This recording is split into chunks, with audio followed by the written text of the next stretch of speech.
Ketika terjadi konflik dalam rumah tangga, dua rumusnya. Ibu-ibu dengar ini. Ya. Ini pengantin-pengantin baru juga kita semuanya. Ada yang baru 10 tahun, ada baru 2 anaknya. Pengantin baru juga namanya ya. Ketika ada masalah, ini kesalahan kita ibu-ibu banyak apa? Ada masalahnya curhatnya di Facebook. Ada masalahnya curhatnya di WhatsApp. Dia berdoa tapi di medsos. Ya Allah lindungi suamiku. Ya Allah bukakan rezekinya suamiku. Sibuk betul itu Tuhan mau baca statusmu. Ketika ada masalah kata Allah dalam Al-Quran, ada masalahmu, suamimu nakal, suamimu selingkuh, tidak usah curhat sama orang lain.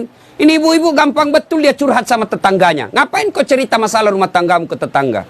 Besok-besok ada Vina bertengkar sama suami, jangan terlalu cepat cerita sama orang tua. Langsung kau curhat sama orang tuamu, kau telepon menangis-nangis. Besok 2 minggu kemudian akrab lagi. Apalagi kau sudah ungkap semua kejelekan suamimu. Tidak usah. Ada masalahmu, kata Allah, ista'inu bis-sabri was-salah. Sabar, perbaiki solatmu, saya yang selesaikan masalahmu. Bagaimana itu sabar? Aplikasinya.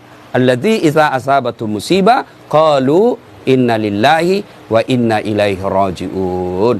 Oh, saya tidak sangka istriku begini. Oh, saya tidak sangka suamiku begini. Oh, saya tidak sangka mertuaku begini. Tapi itulah jodohmu. Maka lebih kau ucapkan inna lillahi wa inna ilaihi raji'un. Banyak rumah tangga yang akhirnya hancur gara-gara terlalu cepat curhat sama orang lain. Curhatnya lebih parah di medsos. 500 temanmu di medsos. 500 yang tahu rahasia keluargamu. Tidak usah kau cerita sama orang lain. Tidak mungkin dia cerita saya Ustaz. Dia masih sepupu saya. Siapa yang menghalangi Nabi dakwah awal-awalnya? Abu Sufyan. Siapa itu Abu Sufyan? Sepupu satu kalinya Nabi. Tidak mungkinlah dia cerita saya Ustaz. Dia masih saudara saya. Siapa yang dorong Nabi Yusuf masuk ke sumur? Saudaranya. Tidak mungkinlah dia begitu. Dia makcik saya, dia pacik saya, saudara bapak saya. Siapa? Abu Lahab. Saudaranya bapaknya Nabi. Jadi barangkali ketika kondisi normal rumah tanggamu tidak ada yang sentimen. Tapi ketika kondisinya lain dari yang biasa, dia lihat rumah tanggamu bahagia, dia lihat rumah tanggamu kaya, dia miskin saudaramu, saudara sekandung, belum tentu dia baik. Ada namanya dengki. Ini setan masuk, dia hasutlah kau. Ketika situasinya lagi labil emosimu, kau tidak stabil marahmu, datang saudaramu belum tentu niatnya baik, dia mau sama nasibnya sama kamu, susah juga rumah tanggamu, maka dia hasut kau yang tidak benar. Maka ada masalahmu jangan curhat sama manusia, tidak usah, lebih kau curhat kepada Allah. Bangun sholat tengah malam, ngadu kepada Allah. Termasuk ibu-ibu nih yang sudah mulai tua, muka-muka sakaratil maut, suami mulai lain-lain, tidak usah kau curhat sama orang lain, curhat kepada Allah. Ya Allah, Engkau yang memelihara suami saya. Ya Allah, lindungi suami saya. Ya Allah, bahagiakan rumah tangga saya. Allah sudah janji, ud'uni astajib lakum. Minta kau sama saya, pasti saya kasih. Itu janji Allah. Ya, maka ibu-ibu, saya yakin di sini semua punya rumah mata. Ada ke rumah tangga tidak ada masalahnya? Kira-kira ada rumah tangga tidak ada masalahnya? Tidak mungkin.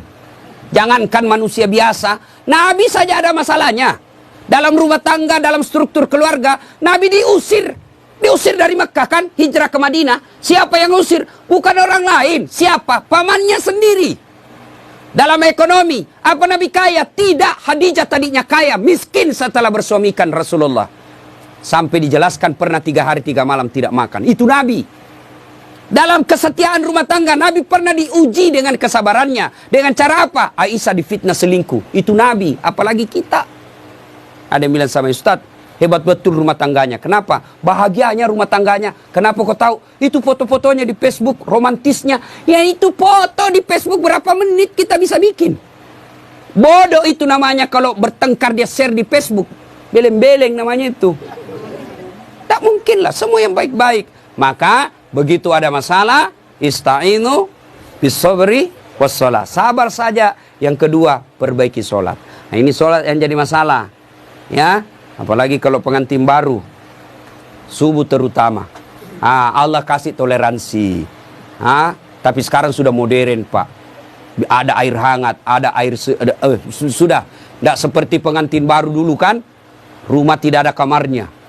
Tamu 1 minggu baru pulang. Bingung kita Pak. Mau cari kamar tidak ada. Malu-malu lagi. Kamar mandinya dibawa pula. Mau mandi dilihat jauh orang basah kepala, enggak enak. Sekarang aman, satu kamar sudah ada kamar mandinya di dalam. Pun kalau kenapa malu, kenapa mesti malu? Ini sudah halal. Ya, nah ibu bapak saudara-saudara sekalian, banyak yang ingin saya sampaikan tapi waktu yang terbatas. Ada yang saya lupa satu lagi. Adinda Ali, besok-besok kalau marah jangan gampang bilang talak. Ini dengar semua laki-laki. Ya, marah jangan gampang bilang talak. Misal kau bertengkar langsung kau bilang saya talak kamu, jatuh talak satu. Artinya masih boleh campur. Damai malamnya masih boleh campur. Tapi ketika kau bilang saya talak kamu, 5 menit kau banting pintu saya talak kamu, jatuh talak 2. Artinya kamu tidak boleh campur sebelum nikah ulang. Panggil 2 saksi, ibu bapaknya, ada mahar, ijab kabul, baru boleh campur. Nikah ulang. Kalau kau tidak nikah ulang campur, sama hukumnya kau berzina. Bagaimana kalau dia saya talak kamu?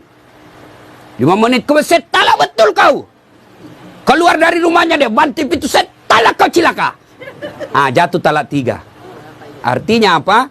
Harus cerai dulu baik-baik. Lalu dia nikah dengan dia menunggu 3 bulan, lalu menikah dengan laki-laki lain. Ternyata tidak cocok, dia cerai dengan laki-laki tersebut. Kau harus menunggu lagi 3 kali haid, baru kau nikah kembali. Hati-hati bilang talak. Bagaimana kalau perempuan bilang talak? Talaka, talaka, talaka, talaka, talaka, talaka. Biar sampai di atas pantatnya. Kenapa hak talak ada pada laki-laki, bukan sama perempuan, ya? Maka bapak ibu yang gampang-gampang, ibu bapak-bapak yang gampang marah, jangan kau gampang bilang talak. Marah bagaimanapun jangan bilang talak. Kalau dia bilang istrimu antar, kasih kembali saya ke rumahku. Oke, saya kembalikan kau ke rumahmu, saya ikut ke mertuaku. Anda jangan masalah seperti itu, ya.